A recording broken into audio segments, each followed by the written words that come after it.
দুপুরবেলায় একটা unknown number থেকে ফোন আসে। ফোনটা তোলা মাত্রই বলে, তোমাদের বাড়িতে যে কাকু গ্যাস দিয়ে যায় আমি তার মেয়ে বলছি, তোমরা কি আজ বাড়িতে থাকবে? আমি শোনা মাত্রই বললাম, হ্যাঁ থাকবো, কিন্তু কি বিষয় বা কি হয়েছে যদি একটু বলতে। তারপর বলল যে আমাদের দোকানে একটা হালখাতার আয়োজন করেছি, তাই ভাবলাম তোমাদের বাড়িতেও একটা হালখাতা পাঠাবো।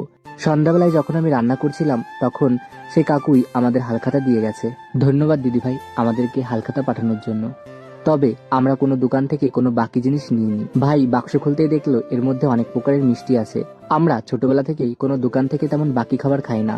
তবে এই হালখাতার প্যাকেট দেখে মনে পড়ে গেল মা যখন বিড়ি বাঁধতো তখন সেই বিড়িওয়ালা বাড়ি থেকে এরকম মিষ্টির প্যাকেট আর একটা হালখাতা দিত, আর সেই মিষ্টি পেয়েও বেশ খুশি হতাম। যাই হোক, হালখাতাটা আসার পর তারপর আমি রুটি বানিয়েছিলাম এবং আমাদের এখানে যেহেতু অনুষ্ঠান হচ্ছে সেখান থেকে ভাইকে পাঠিয়েছিলাম ঘুগনি কেনার জন্য। খাসির মাংসর ঘুগনি 2 প্লেট নিয়ে এসেছি, 20 টাকা করে নিয়েছে। তবে এগুলো দিয়ে রুটি খেতে কিন্তু বেশ ভালো লাগে। আজকে অনুষ্ঠানে যাইনি, ভাইকেই পাঠিয়েছিলাম। আর আজকে রাত্রেবেলায় আমরা এই ঘুগনি দিয়ে রুটি খাচ্ছি। সব মিলিয়ে আজকের দিনটা বেশ ভালো কাটলো।